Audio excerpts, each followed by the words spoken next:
बतौर राष्ट्रीय अध्यक्ष नितिन नबीन के नेतृत्व में भाजपा ने पश्चिम बंगाल में जीत दर्ज कर इतिहास रच दिया है।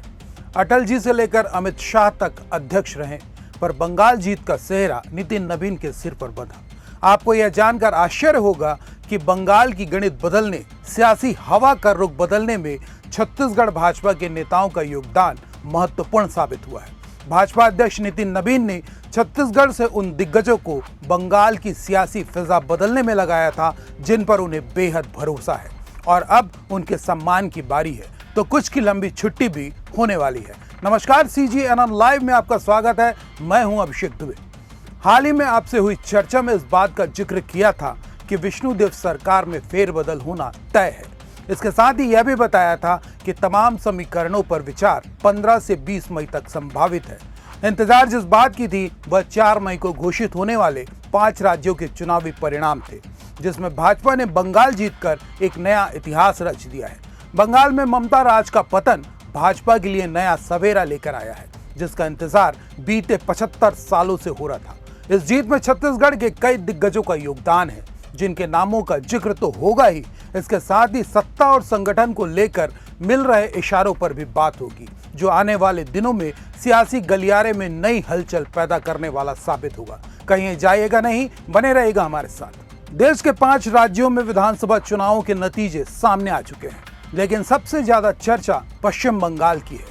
बीजेपी की जीत के बाद अब सिर्फ नतीजों की नहीं, बल्कि उस रणनीति की भी चर्चा हो रही है जिसने जमीन पर काम किया। इसी कड़ी में छत्तीसगढ़ के नेताओं की भूमिका खास तौर पर सामने आई है। पार्टी ने यहाँ के नेताओं को न सिर्फ बड़ी जिम्मेदारी सौंपी, बल्कि 56 विधानसभा सीटों की कमान से लेकर बूथ मैनेजमेंट और माइक्रो लेवल प्लानिंग तक अहम रोल दिया। यहाँ तक कि कई अहम सीटों पर पूरी चुनावी कमान भी दी गई।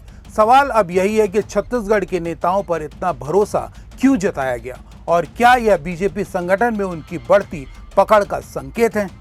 छत्तीसगढ़ भाजपा के संगठन महामंत्री पवन साय को पश्चिम बंगाल चुनाव में बेहद अहम जिम्मेदारी दी गई थी। उन्हें 56 विधानसभा सीटों पर बूथ मैनेजमेंट और चुनावी रणनीति की कमान सौंपी गई। यह सिर्फ औपचारिक जिम्मेदारी नहीं थी, बल्कि ग्राउंड लेवल पर संगठन को खड़ा करने, कार्यकर्ताओं को एक्टिव रखने और हर बूथ तक नेटवर्क तैयार करने की जिम्मेदारी थी।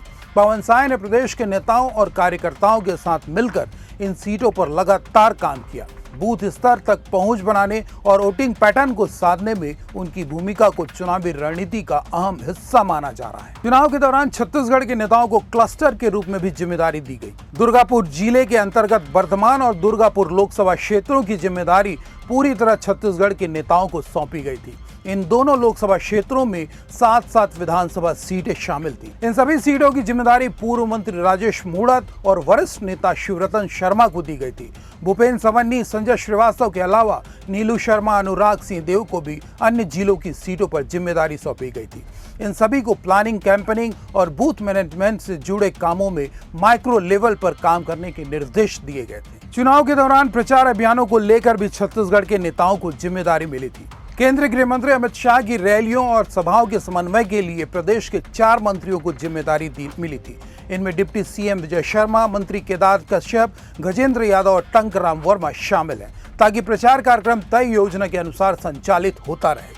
बंगाल चुनाव में छत्तीसगढ़ के नेताओं ने साबित कर दिखाया कि वे पार्टी के लिए किस हद तक समर्पित हैं, तो अब पार्टी की बारी है कि उन पर नजरें करम होगी। छत्तीसगढ़ में सत्ता और संगठन के जिस काउंटडाउन की बात हो रही है, सही मायने में वह शुरू हो चुका है। एक तरफ जहां राष्ट्रीय कार्यकारिणी तय की जा रही है, तो इसके साथ ही छत्तीसगढ़ की सत्ता और संगठन में उलटफेर को नई हवा मिल रही है। सियासी गुरुओं की माने तो राष्ट्रीय कार्यकारिणी के लिए छत्तीसगढ़ से नाम मंगाए गए थे, जिसके लिए भेजे गए नामों में डिप्टी CM विजय शर्मा, पूर्व सांसद सरोज पांडे के अलावा पूर्व विधायक शिवरतन शर्मा के नाम शामिल हैं। विश्वस्त सूत्रों के मुताबिक ये सभी नाम भाजपा अध्यक्ष नितिन नबीन के करीब होने के साथ ही भरोसेमंद भी हैं। बात संगठन की हो रही है और सत्ता छूट जाए तो राज्य सरकार का समीकरण प्रभावित हो सकता है।